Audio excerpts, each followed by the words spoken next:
জীবনটা কেমন পাল্টে খেয়ে গেল। আগে আমারও কত চাকর বাকর ছিল, কিন্তু আজ তোর আন্ডারে চাকরি করতে হচ্ছে আমাকে। এতে ফিউজ হওয়ার কি আছে?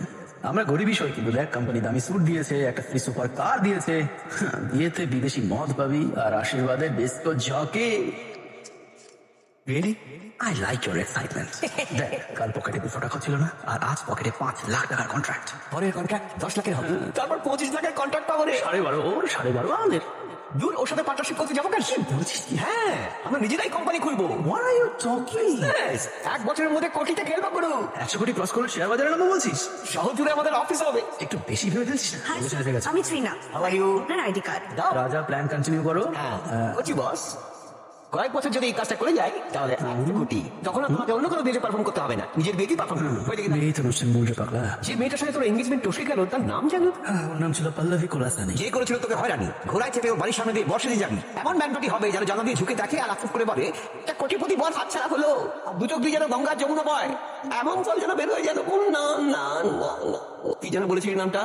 কতবার বলবো পল্লবী কোলাসানি? তার মানে প্রথমে পি আর তারপরে কে আসে না? পল্লবী কোলাসানি থেকে প্রথমে পি, তারপর কে? এটা পল্লবী কোলাসানি? আরে ভাই 1 মিনিট দাঁড়া। হ্যালো, আরে ভাই, যার সাথে এঙ্গেজমেন্ট হয়েছিল আমার, আর যার বাবা এঙ্গেজমেন্ট ভেঙে দিয়েছিল, তুই সেই মেয়ের বিয়েতেই পাঠিয়েছিস। আমি এখানে থাকতে পারবো না, 1 মিনিটও পারবো না। আচ্ছা, তুই বোর্ডটা দেখে আরে ফেলেছিস? ভাই, কি করলি তুই? আমি এখানে থাকতে পারবো না। 5 লাখ চাই। কি রে, ব্রেক মারলি কেন? এই মান্থ এন্ডে তোকে কেউ চাকরি দেবে কি?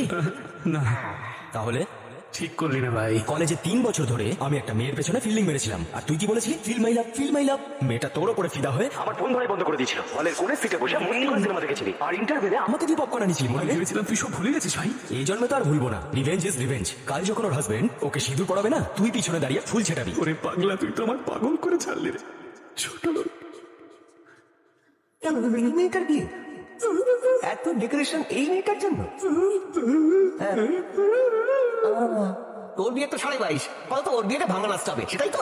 রাজা, তোকে আমি তো। এবার মন দিয়ে আমার কথাটা শোন।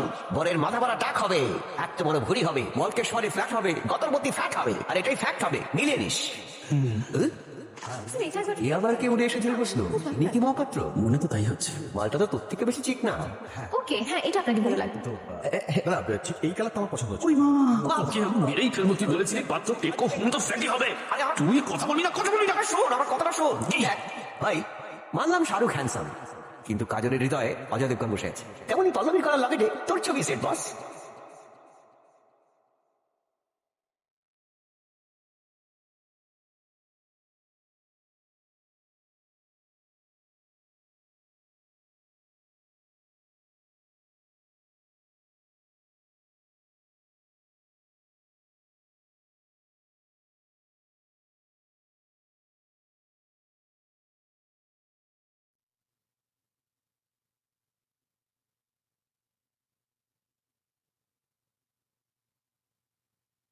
হ্যাঁ, আসলে ও বলতে চাইছিল কখন এসেছো, আর এক্সাইটমেন্টে বেরিয়ে গেল কেন এসেছো।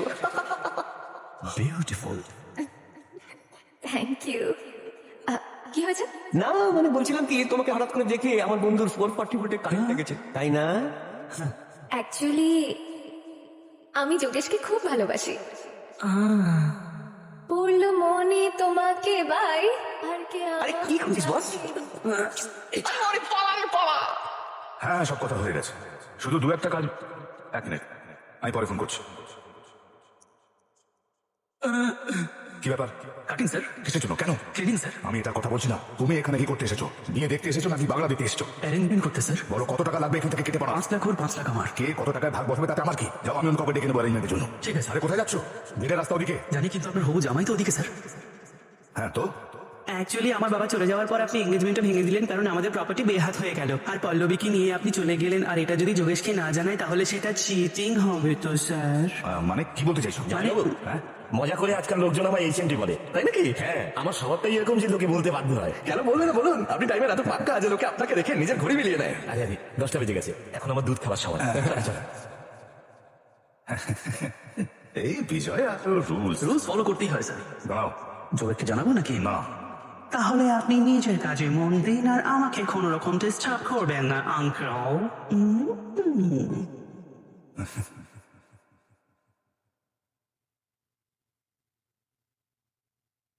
কোনো মেয়ে যদি সিগারেট খায়, মদ খায়, তাহলে 12টা তো বাজবেই শরীরের।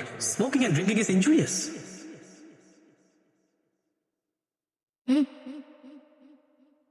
যদি অ্যাটিটিউড দেখি কোনো মেয়ে স্মোকার ড্রিঙ্ক করে তাহলে ধ্বংস নিশ্চিত। ছাড় তো, আমাদের কি। কিরে সিগারেটটা খেয়ে নিলি?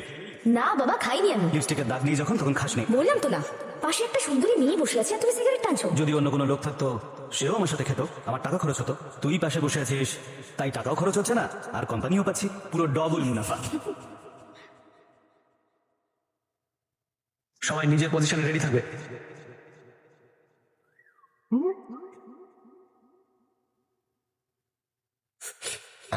মাতাল শুনয়ও না। স্যার কিছু বললেন? না না, তোমায় না। Okay sir.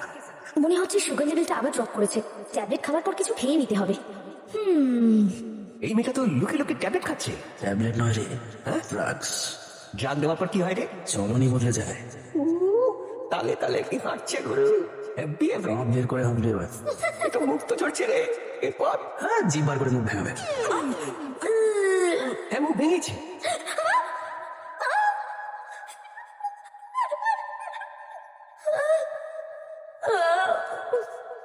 ড্রাগস নিলে মানুষ এত তাড়াতাড়ি নিচে নামে?